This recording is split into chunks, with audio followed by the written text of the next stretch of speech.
Okay, let's go to RDB Frutacell. Ano si Frutacell?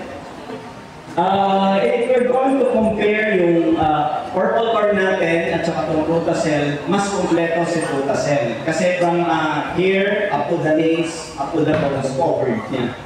So if si purple corn is high in antioxidant, pinaprevent niya yung further damage sa body natin. Si Frutacell naman, siya yung nag-i-induce ng recovery.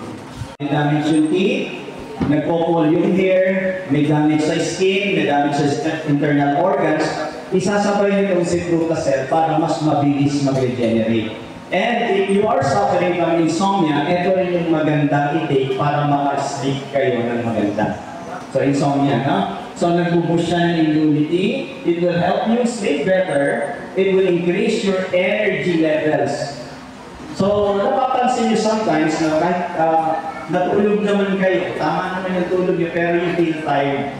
Parang wala kayong energy. So doon, importante si Frutacell. So pag tinake nyo si Frutacell, ibabalik na yung energy sa body niyo. Kasi nutritional deficiency yan eh, why you feel tired.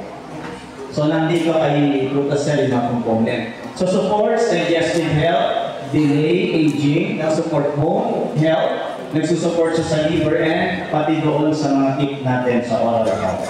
So yan po yung function ni Frutacell.